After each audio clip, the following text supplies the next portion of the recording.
So if you keep trying new techniques and you're still stuck in your emotional eating, here's why. So if you're new here, welcome. My name is Michelle. I'm a certified holistic nutritionist specializing in emotional eating. And I wanted to talk about why when you're trying the new technique or the new thing to help your emotional eating, you still feel stuck and you can't seem to get out of it. So this is something that I experienced. I remember years ago when I was moving through my own emotional eating journey, I stuck to a diet for a full year, this eating plan, and I didn't really sway from it, and I wasn't able to get the results that I wanted. I still went back to my old emotional eating after because I wasn't motivated and I wasn't seeing changes that I wanted to see. I was just rigidly holding on to this diet, and I could willpower for a year, but after that, it didn't work anymore. And so what I see with a lot of women is that they keep trying the latest technique or diet or exercise plan, thinking this is going to be the thing to save them. If they could just eat in this certain way or fast in this certain way or work out this amount of time, or, maybe they're going to therapy and talking about things, but it doesn't shift the pattern. And so while you might be learning new ways of doing things and creating a new way, you still fall back into your emotional eating when life becomes stressful, uncomfortable, discomfort shows up. And as time goes on more and more, you can't seem to pull yourself out of your emotional eating. So this is usually when I start working with clients. They've tried all the gimmicks and all the things out there, and they realize that they are yo-yoing. They're falling back into the same patterns and there's no real change. It's like falling into the ditch, coming out, falling into the ditch, coming out. How do you move forward? How do you get on the road and move forward to your destination? And so the reason this is happening is that although you might be learning new ways of doing things, you think you know all the ways, and you might be creating that pathway in your brain, it's not as powerful as your emotional eating. And the reason is that emotional eating is a coping mechanism. It's something you would have developed when you were really young, and it's holding the place of meeting these needs. It's a bandaid, but it's meeting your needs to the best of the ability that you know how. When you have a coping mechanism, it means that your parents or caregivers weren't able to model to you how to be with discomfort or distress and find resolution. They weren't calm to hold you in your discomfort or distress and get you to resolution. And so you were left with distress. You were left with uncomfortable, unresolved emotions, and you had to figure out a way to just cope with life. And so eating food and doing things, binging on foods, physiologically, it calms the body, but it doesn't get into the root of the pattern, resolving it so that you're meeting your deeper emotional needs. You're actually meeting the needs that you had at a younger age.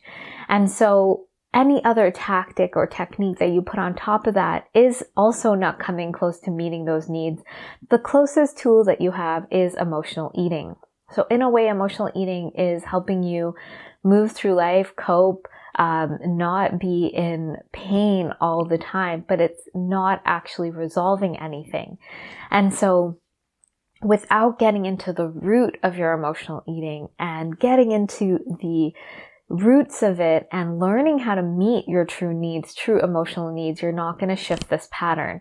And I'm not talking about affirming to yourself or loving yourself or just saying, yes, I accept myself. No, this has to be visceral in the body, somatically. Because whatever created your emotional eating is a type of trauma. And trauma is on a spectrum, but it's something that would have happened to you that created unresolved in you, that created these unresolved emotions, this unresolved situation or this event.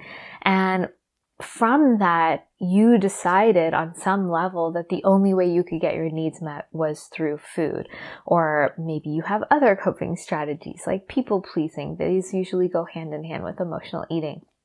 And so in order to create a new way, you have to go back and really close that loop, as it were. You can consciously know all the things you want to know about your past and your inner child, but it's not until you get into the body that you can tap into that root and really viscerally, somatically move through that and start creating resolution for yourself and meeting those needs. And when you get those true needs met, food cannot take the place. Food cannot be a band-aid anymore. Even if you were to emotionally eat, it won't feel the same. So I haven't emotionally eaten in over 10 years. And some days I wish I could just emotionally eat because it would be so much easier. But because I've been able to meet my true emotional needs and to go deeper, my body knows the difference with resolution, true resolution, and getting to a calm nervous system versus just putting food and dissociating and feeling really spacey. And I don't like the way that feels. And I know that that's not giving me what I need. And so this is why you stay stuck in these patterns. And this is why you think you can know everything. You probably do. But until you can really somatically, experientially move into processing and integrating on a body level, and really creating that safe space for yourself, you're not going to get to the other side of this. So when I'm working with clients, what we're doing is really getting them to connect back to their body. And the reason for this is that the more in touch with your body and how things feel for you, the more you are aware of your own truth. With emotional eating, not only are you disconnected from your emotions because you're using food to sort of soothe yourself, so you weren't shown how to move through your emotions, you're now creating this relationship to food and your body that is not healthy, that's dysfunctional. And so you need to learn to connect back to food and your body and your emotions. Almost they're happening at the same time, but just to make it clear, there are these 3 stages that are important to help you move through this process. And so when you're connecting back to food, one of the main goals is really learning how food feels in your body, what nourishment feels in your body, and discerning when you're triggered into your emotional eating. And this is going to be really important to access the pattern.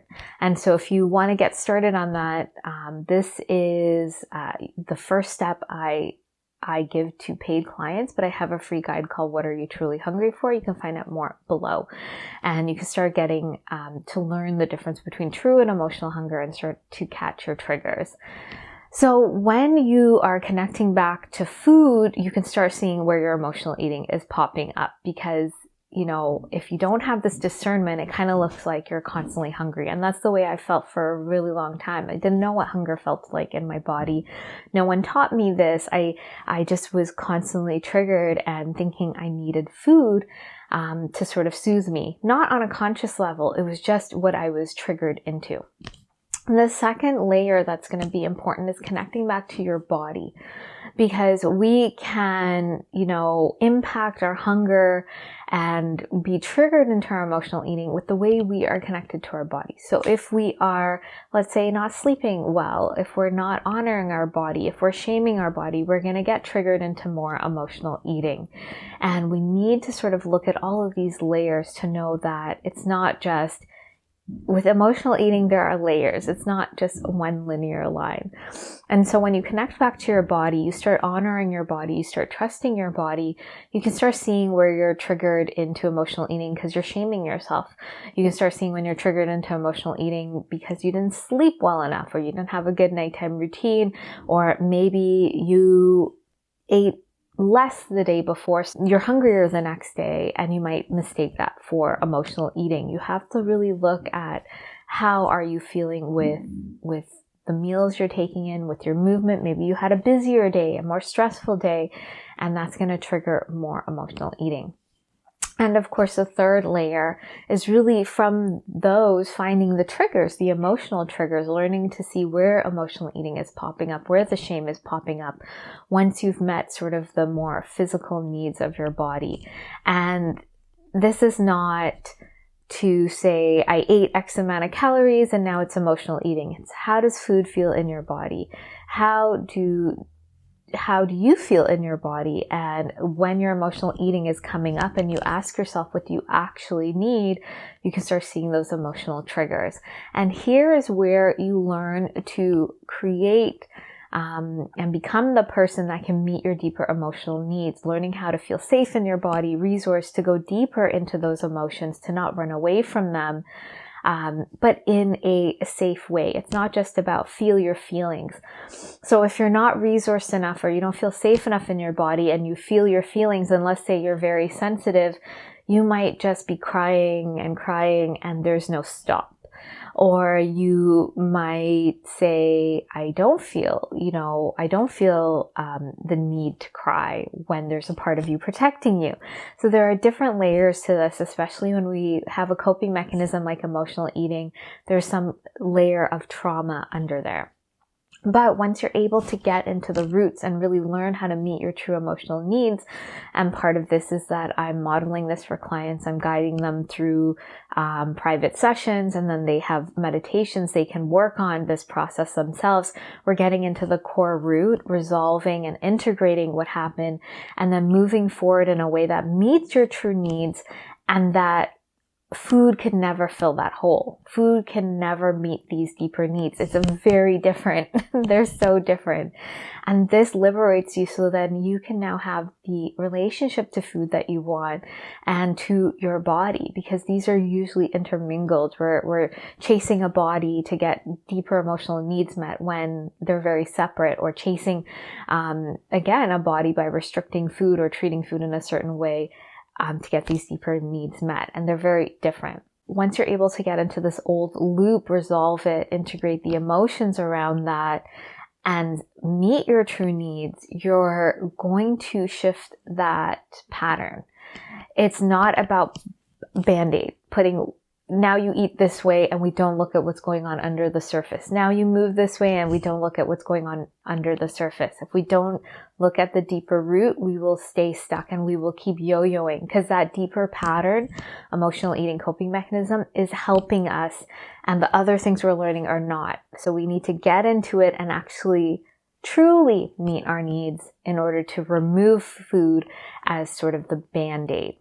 Not giving ourselves a better band-aid, giving ourselves what we actually need.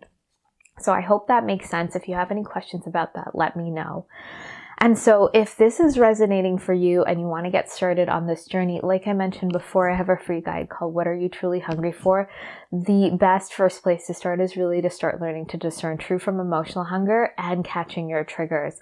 And if you're ready to resolve your emotional eating, then I would love to invite you to find out more about my 12-week program, the Emotional Eating Evolution Program. This is the step-by-step process with the coaching and support, guidance, and the in-depth trauma-informed somatic tools to get to the root of your pattern and resolve it. And so this is what creates authentic ease and confidence around food and in your body in a sustainable way for years to come. So the links for those are below. I just want to say thank you so much for watching. Again, if you have any questions, please let me know. Please be sure to like and subscribe, and I look forward to sharing more with you, and I hope you have a great day.